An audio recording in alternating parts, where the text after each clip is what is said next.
Live from the Vines, Texas High School Football Show, Week 10. Gary Ivins, a.k.a. Big Nasty, joining us here to live, your favorite Texas High School Football Show. How are you guys doing tonight? And we all recovered from the big wedding in New Orleans. I got to tell you, congratulations. This sure was a lot of fun. Yeah, it'll take a while to recover from that one, but I'm feeling I ain't okay. recovered mentally, physically. I haven't recovered physically, but man, I saw a video of y'all walking down, right towards the hotel, and I don't even remember that. I saw myself in the video, and I'm like, I have no recollection of that. The second line, yeah, it was fun. Yeah, Man, good times. It was good times. So me and Trey were in New Orleans, in which I did get to catch a lot of the game. Trey was taking care of business, getting married. There's some great pictures from the rehearsal dinner, and you can see just Jalen in the background with an AirPod in, just pumping half the time. Man, it's hard to miss a big game like that. I wanted to be there in presence for you two, and I had to have that game going. But Gary, you got to sitting there at the Abe and watch one. It was a hard one. Pack losing 30-0. Good Port Arthur Memorial team comes in and they took care of business. But if you look at the start of the game, just from our point of view, watching it on game time, the Pack had a chance. The first half could have went our way, and we could have carried a lot of momentum in the second half. And it looks like we just shot ourselves in the foot a lot. Yeah, the defense did great. I think they had 139 yards at halftime. We had 137. But we had 2 turnovers in the first half, and they had none. Both of our turnovers led to points. We got the ball in the red zone and just had a great chance to score, and we didn't.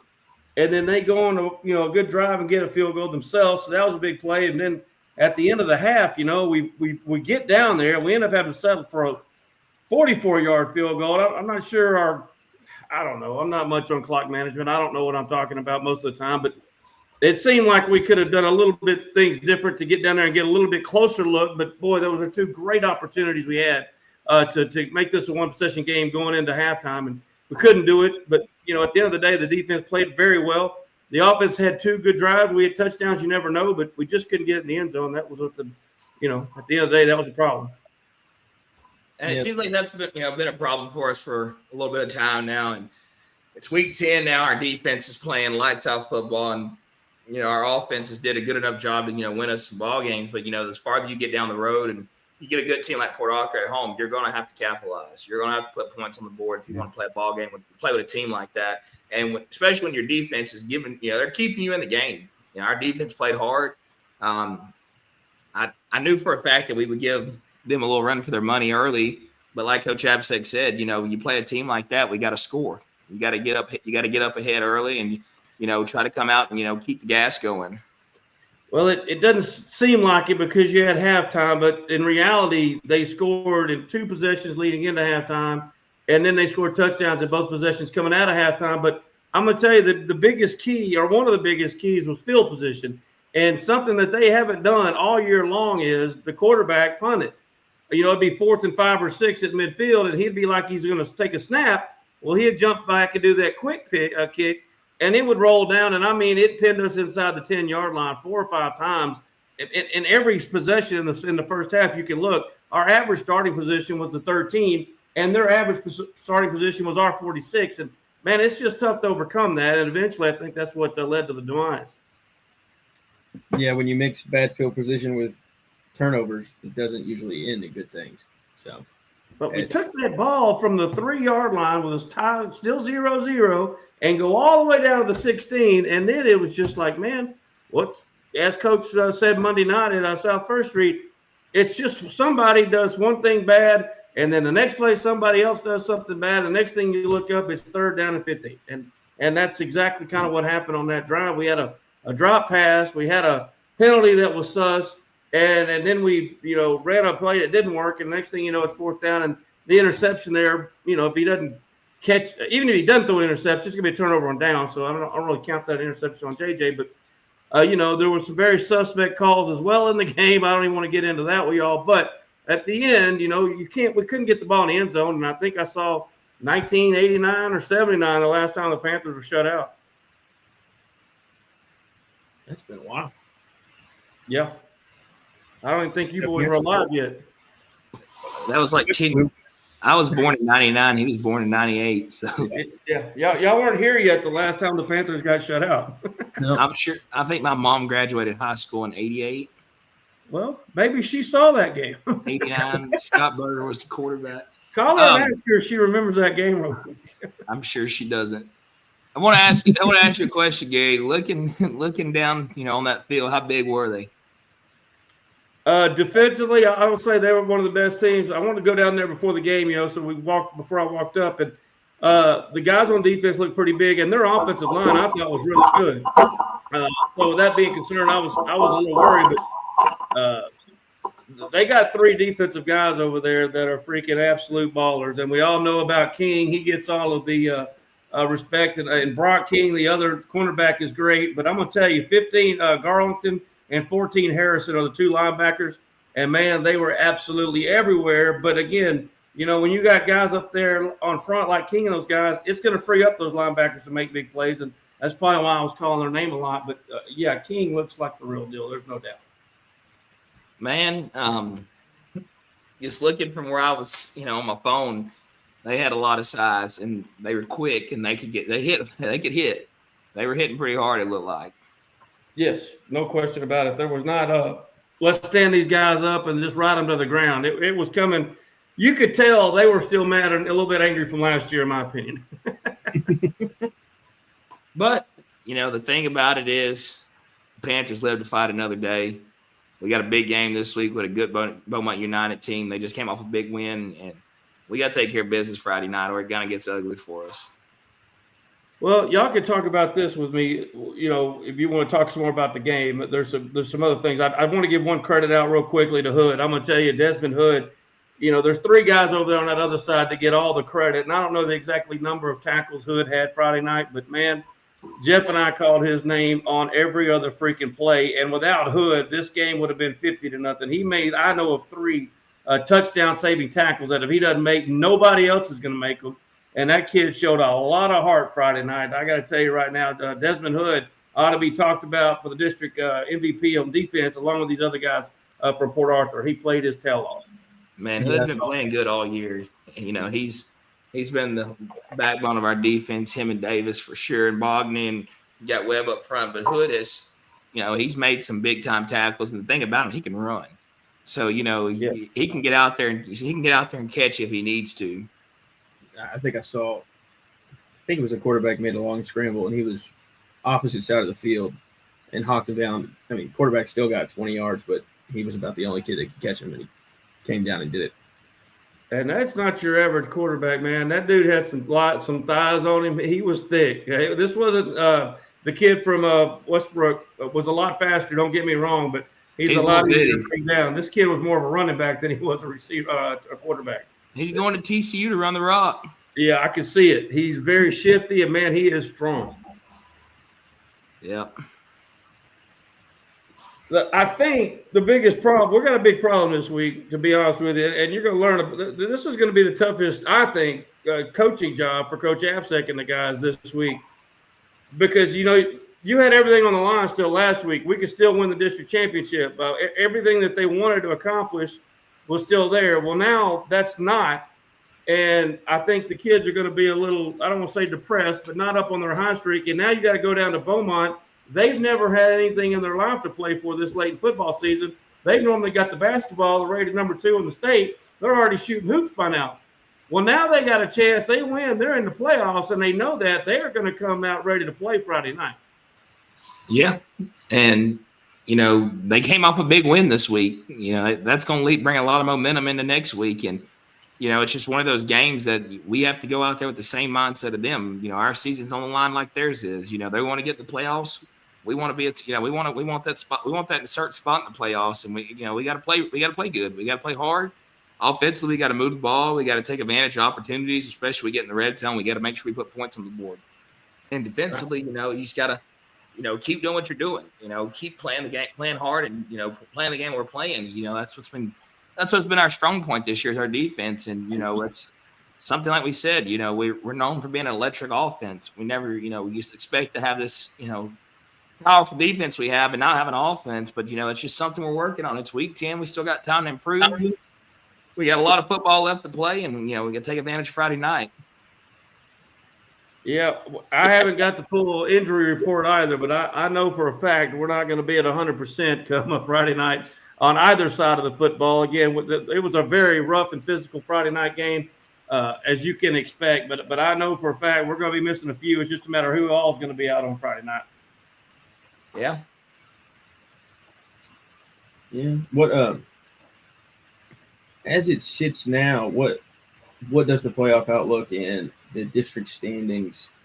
I'm trying to look at it, trying to pull it up. Well, Port Arthur's clinched.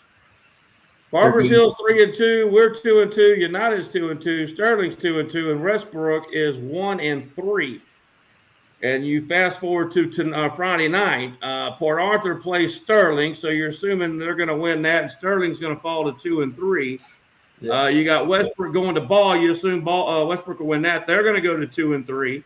Whoever loses our game is going to fall to 2-3, and the other team is going to pretty much, be in great shape to make the playoffs. But, just like when we went on the road to Sterling, if we lose that game, we're probably going to be sitting at home. There's a good chance if we don't win Friday night. It's not official.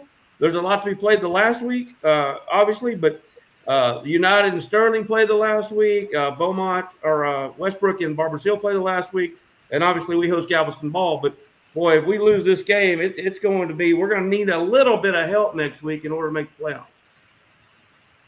They finish out with United this week. Ball next week. Is that right? Yeah, we do. Yeah, United's got Sterling next week. I'm telling you, man, something happens and we don't win. Okay, and God forbid I don't want that to happen. But if it does, and you look to next week, okay, and Westbrook does beat Barbers Hill and Sterling beats United, you're going to have 5 teams at 4-3 in district play tied for second, third, and fourth. You talk about a mess. What do they go off of in that situation? Is it points? Yeah, it'll all be points because everybody's lost to somebody. And, I can do the points from right now, but we're only going to be down 18 in the loss to Barbers Hill. 18 is the cap. I did find that out. So, we're minus at the present moment, we're minus 18 from the Barbers Hill game, and we're plus 10 from Sterling. So we're minus, and then plus 6 from Westbrook. So we're minus 2 at the moment. You see, out of that scenario, with 1 to go, really, in United. Barbers Hill's in the best place point system or point set wise anyway, as far as tiebreakers go. But I don't know, man. We don't need this one. We got to have it, as we all like to say sometimes when we're got that 5-footer for the money on 18.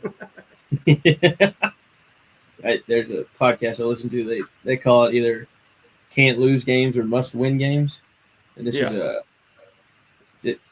a must win. Yeah, it's funny. Well, got to have it, so they're going to get it. I think they know they're going to have it. They're going to go ahead and play the same way. It's not like they got extra gear we can all put it in, but I do think we'll be dialed in. I don't think that's the problem. The problem will be execution. Yep. Yeah. The other districts are starting to shape up as well. Angleton and LaPorte are both now rated in the top 10. Obviously, LaPorte struggled with Crosby a little bit last week, but they got by 28-21. They play this week. 10 Angleton. The winner wins the district championship. The losers runner-up. And then in District 12 5A, Angleton put out their starting quarterback. Well, we haven't seen that for sure yet, have we? He broke his collarbone. Oh, I can feel you on that. That ain't good. They were up 38. They were up 38-0. He drops back to throw the ball, gets sacked, goes down on his shoulder, breaks his collarbone. Man, I hate to hear that. That's exactly what happened to Jalen Polk his senior year. But District 12, which is really more of our focus for round 2, Weiss goes to College Station this week. They're projected to win that game, but it's not going to be easy. And then next week, Anderson goes to Weiss. I still think College Station could be set up the best right now to get the title. But if Anderson wins that game, they will be the champs. Yeah, that district right there, that's a lot of good football being played. Florida Weiss, Austin Anderson, Consol, College Station, but I was reading something and Weiss, College Station, College Station and Anderson are shaking right now for Snapshot Friday. What do you? Oh, it's gonna be close. Yeah, they're saying that there's a good chance they go to 6A. At College Station? Really? College Station and Anderson. Well, you got in the ratings that came out this week, Weiss is 7, Consolidated is 10, Anderson's 12, and College Station is 19 out of that district. All 4 teams that make the playoffs are going to be in the top 20. The other districts in our region cannot say the same.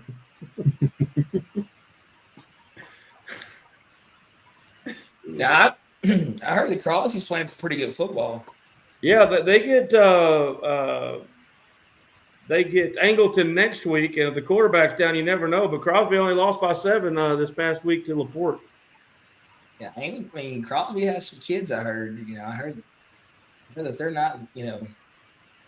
Is that where we were last night at Whataburger?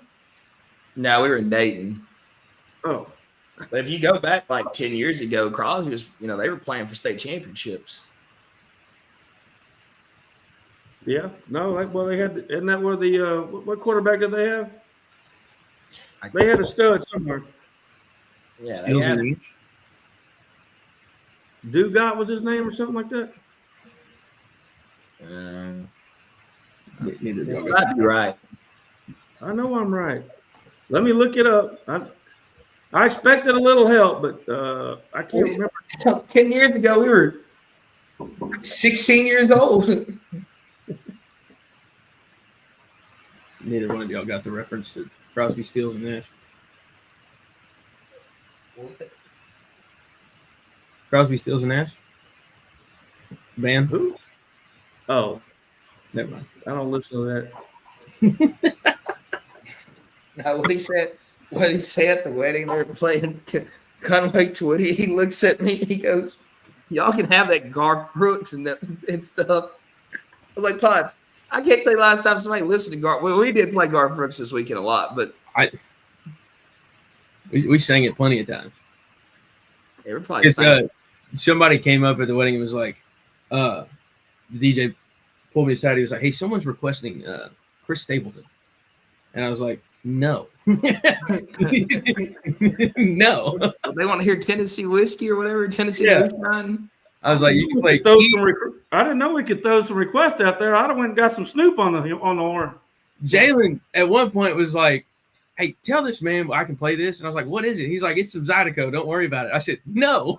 Well, no, it was a little Boosie song we were listening to in the when we were getting dressed. Oh Yeah, we'd already played that. No, Crazy? Not Crazy. It was Haters. Oh, That's the one we were listening to. They played Crazy. They played Wipe Me Downs. They played Most City Done. The DJ was like when you look at that DJ and you look at what he played. exactly. Oh yeah, and I was talking to him. I sat right beside him in the wedding itself. He was pretty cool. Yeah, he shocked the heck out of me when we got in there, and I was like, "That's the DJ," and they're like, "Yeah." He played nothing but good music all night long. Yeah, I thought he was. I just don't remember leaving. We marched on out of there. The brass band came in. I have the towel and everything that reminds me that I was there, but you and Avery were walking together. Well, Tyndall got us lost. Yeah, well, Tyndall took y'all home. We were trying to find everybody, and Tyndall was like, I don't know what happened. Next time I was in a cab getting some chicken. There you go. Willie's Chicken Shack. Yep. So, I was looking for Willie's to tell him how good it was. They said, "Willie ain't here." I said, "Dang." So going back to last weekend, Saturday, Kansas State takes care of business with Kansas. Memphis beats South Florida.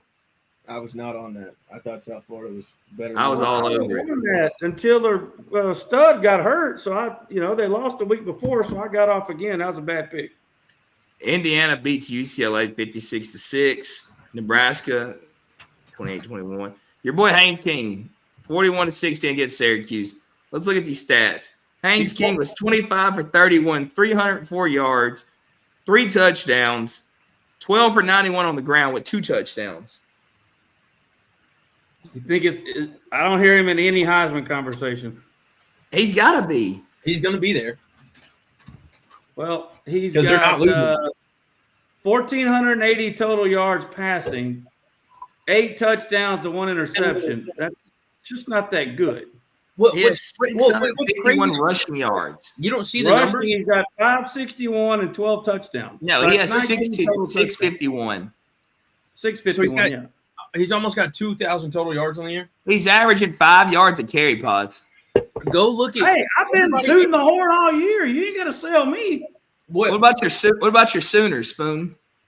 Well, hold on. What's making me mad about the whole Heisman race is somehow they're talking about Diego Pavia and Marcel Reed. You got to have those two there. Well, I get Marcel Reed. Look at the numbers compared to Diego Pavia. You got to. If you take one, you got to have the other. You can't say Diego Pavia doesn't. No, you don't. No, you don't. That defense has saved him week after week. He threw for the leader in that game against Mizzou in passing yards was Mizzou's quarterback at 138 yards. So what are we talking about here? It's crazy to me that he's in that conversation because the defense has saved that team. That's the strong point of the team. Diego's got the cool story coming from New Mexico State with his tight end. But if you look about who's getting used more, the argument should be Haynes King. It's wild to me that his odds haven't changed, that they're talking more about Diego than anything else. But Sooners, yeah. Brent Venables is not a good coach. Shocker. Auburn takes care of Arkansas. Y'all were all over Arkansas. Yeah, I blew that one. Washington takes down Illinois. The game to talk. Oh, Alabama takes care of South Carolina. That was a good game. Vanderbilt takes care of Missouri. Hey, I want to tell you something about your boy Reed. Here's 2 players' stats, okay? Marcel Reed? Player A. Reed and another quarterback in the SEC. I'm going to read you 2 stat lines. One quarterback is 1,972 yards passing, 17 touchdowns and 6 interceptions. He's ran it for 340 yards and 6 touchdowns.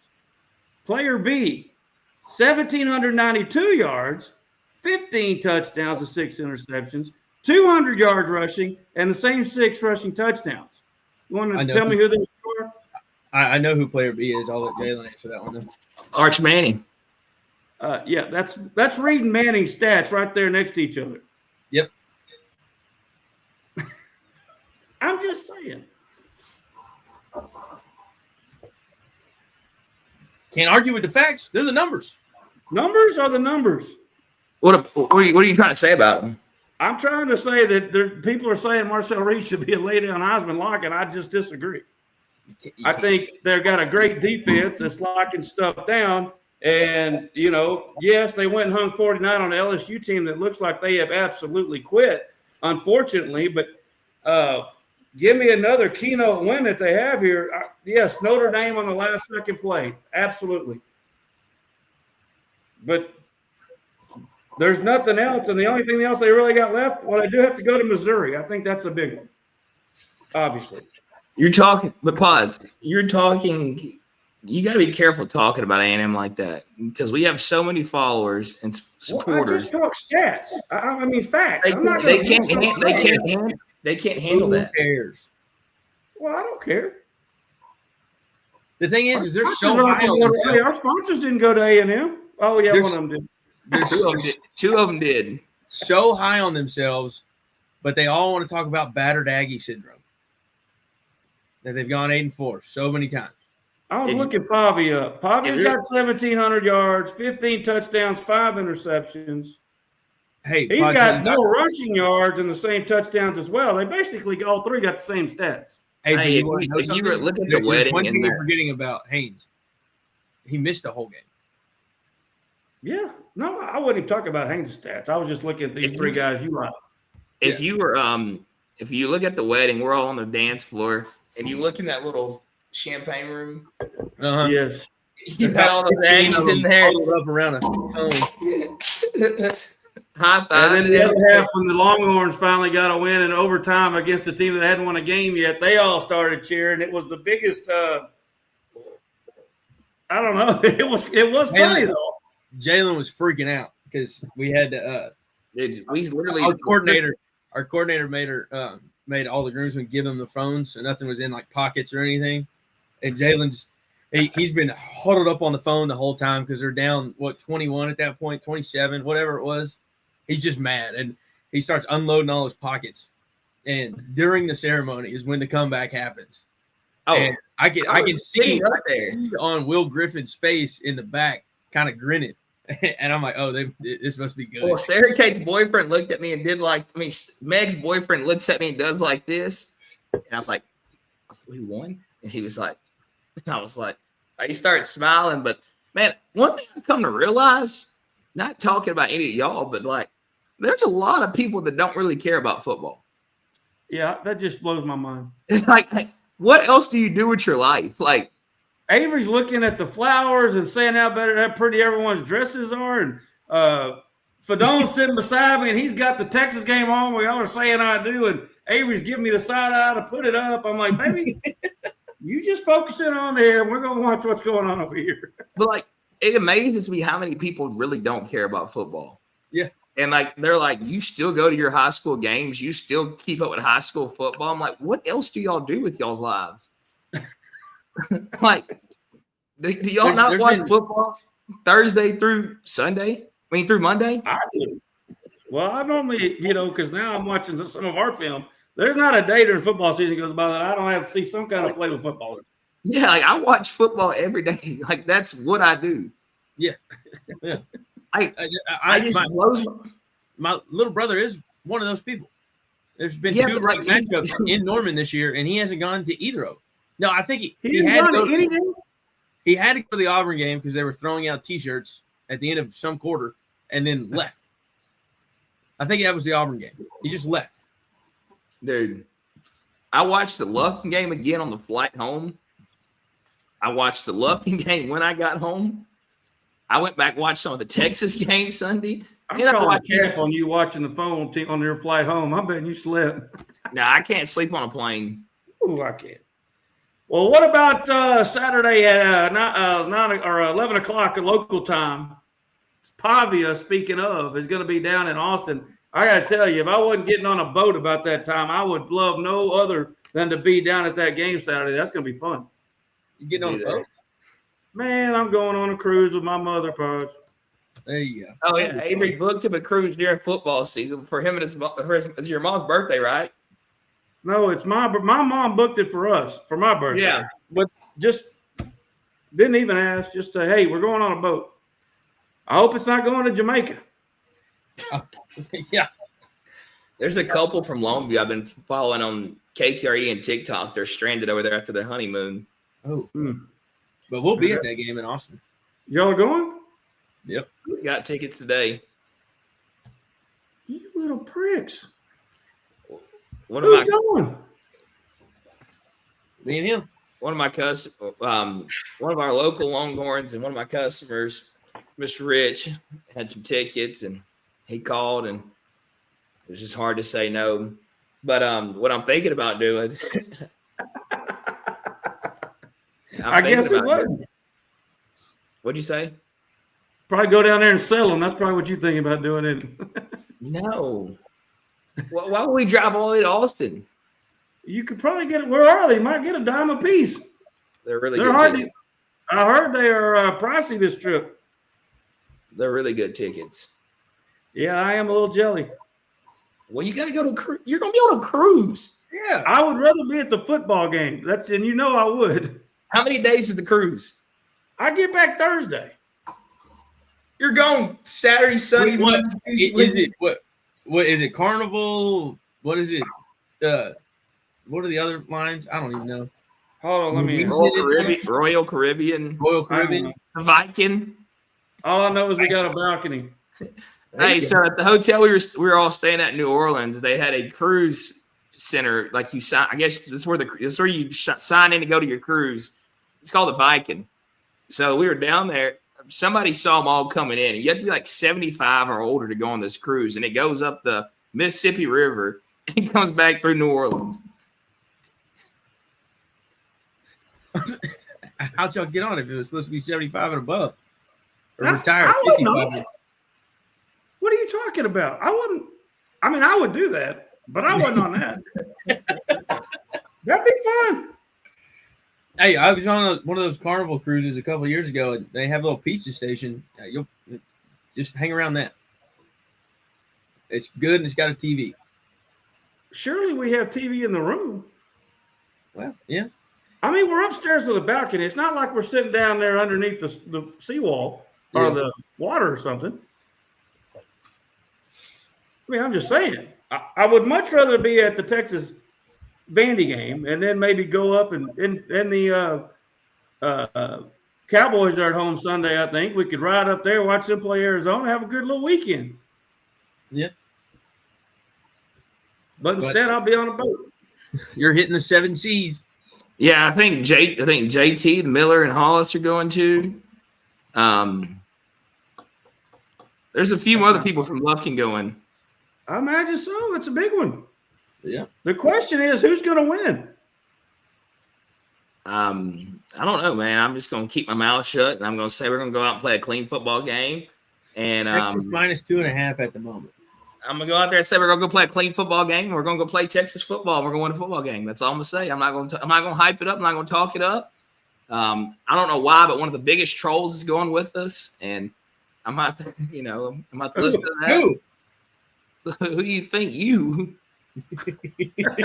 Oh, I'll wear my one Texas shirt that I got the last time I went to a game. I'm not one of those people that show up to games and not wear something. Although I think, Are you going to wear a Texas shirt? Are you going to wear an Oklahoma shirt? I'm gonna wear you have a Texas shirt? You bought it. Oh, I forgot I you bought bought a it. Texas shirt when we What went. did you wear? No, did you bring an Oklahoma shirt with you? Or was it like a solid color Oklahoma shirt? I did. But you bought the Texas shirt. We went to Academy. I found me a cheap little golf shirt, and I wore that to the game. And I'll do So it. are y'all driving from Beaumont to Austin, or are y'all coming home? You got to ask Miss Spoon first. Yeah, working on that. Is Miss Spoon going? She is not. Well, then what does it matter? I'm confused. We'll either be home Friday or we won't. We're coming back Saturday after the game. I wanted to drive to like Katy or Brenham Friday after the game. From Beaumont after the Lufkin game. Yeah. Are y'all leaving from there and driving towards Austin, or are y'all coming back to Lufkin? That's what I was asking. Now, we're waiting. What does it make more sense to do? It makes more sense to drive to Katy or Brenham. Yes. It makes 10 times more sense because we're going to drive 2 hours back to Lufkin, get up at 5 o'clock, and then drive 4 hours to Austin. You can leave there at 10:30 and be in Brenham by probably 2 and sleep till 6, depending on if you want to tailgate or not, to be there by 10. Brenham's only an hour and a half. That's what I would do if I were going. But it'd be you two or you two, and I don't think anybody needs to tell you two what to do driving wise anyway. I'll be white knuckling that no shit bar with Jalen driving. Man, you're not kidding. I can't even look. You just got to do something else while he's driving. It's proof. Hey, I can change the drive shaft though.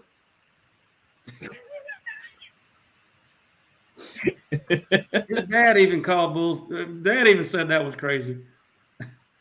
Yeah, Well, at least on this boat, there's not a bevy of. It looked like it was going to be a great weekend of college football, but it turns out it's really not going to be that good. So, yeah.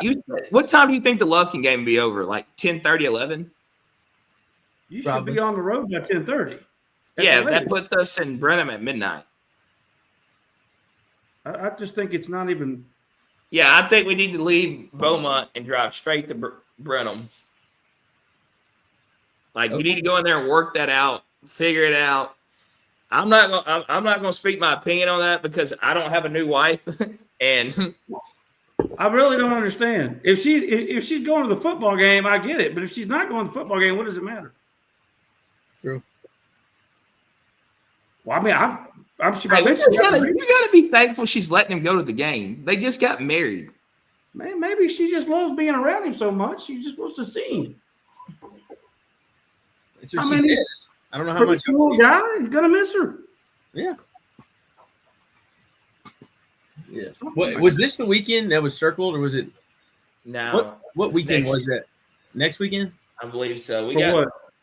We got Penn State preseason. There was supposed to be. It was this weekend. Was it this weekend that there was like Florida, 8 games? You had Florida and Georgia. You have Penn State and Ohio State. Oh, yeah. South Carolina, Ole Miss, Oklahoma, Tennessee, Miami, SMU. Yeah, I mean, it was circled. It had a bunch of great games, but now it's like a home weekend, to be honest. I just thought of something. You talk about somebody not liking football. My district manager tried to give us Cotton Bowl tickets. And you know my boss told him? Nah. We ain't working. We ain't doing all that. He came to my office. He's like, Tyler, just call and goes, you want to go Cotton Bowl? This is Texas versus Ohio State last year. Yeah. You know, the weather was a little bad. And I told him, hell no. I'm like, are you serious? He goes, yeah, All State has a suite. I do want to remind everyone, all of our listeners, tomorrow night, two things also. Tomorrow night is official first night of basketball practice also. And Coach Lamb and Coach McManus are opening an open gym kind of get meet the kids 6 to 7 at the Pack. So that's a big one. And then next Tuesday, don't forget it, all of our local Whataburgers. We're going to have Panther players out there and coaches come out and help raise money for the athletic program all the way around and meet some of the kids, especially. It'll be a cool deal at Whataburger next Tuesday. Yeah, that's going to be a huge deal. If you get a chance, come out next Tuesday. Like Gary said, all 3 locations of Whataburgers in Lufkin.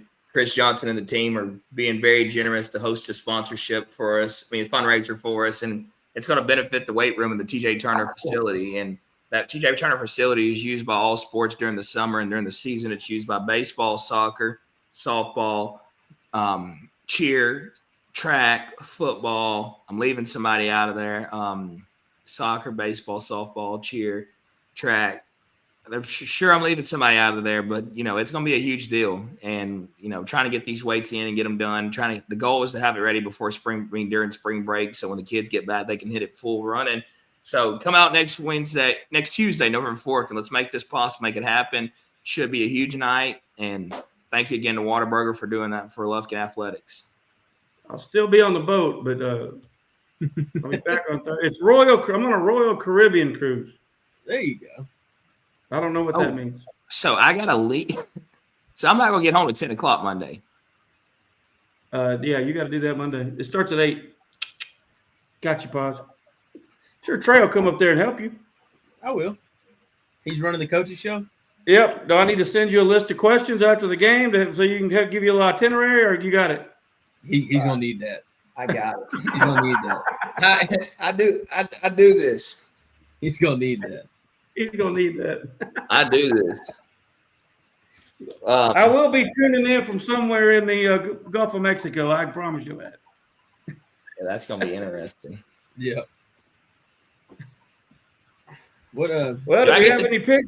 How do you start your show? What do you say? Man, it's not your show. It's Coach Apsek's show. I said, how do you start your show? With him? Yes. It's the Carl Apsek Coaches Show, Pod. It's not the Big Nasty Coaches Show. I know. I didn't know what you had like your intro was. You're there every night. You don't listen? You know how hard it is to listen to that show in South First Street? I'll write you up with some go-tos, Pod. Don't worry. We got Fire in here giving us the breakdown from last Friday's game, and then it's a lot going on in there. Mm-hmm. Sideliners up there with their thoughts. Sideliners up there. Pack attack. I was at the post office today, and I got hemmed up. Some man grabbed me by the side. He goes, "Hey man, what are we gonna do? I said, we're gonna keep going that tunnel up and loading that tunnel up and hauling it, baby. That's what we're gonna keep doing. Mm-hmm. He didn't know what I was talking about, but I just kept walking. Yeah, we got to get the offense rolling, man. I wish Who just hit the 2 home runs in there? I can't see it. Vladdy hit one of them. That dude is on tear. I wish I had some words of wisdom to help out. You know what I'm saying? Like everybody asks me, or a lot of people do, like I know some magical fairy dust to help it, score. But I wish there was something I could do to help, because I know they're doing everything they can, but we have got to get the offense rolling, not to go Uncle Floyd here and state the obvious. But as far as that, I don't know what the answer is to fixing it. I wish I did. Well, I'll tell you one thing. These coaches have been coaching football a long time, and a lot of them made some runs and won some big games, and I got all the faith we can have in them, and I think they're going to get it all figured out.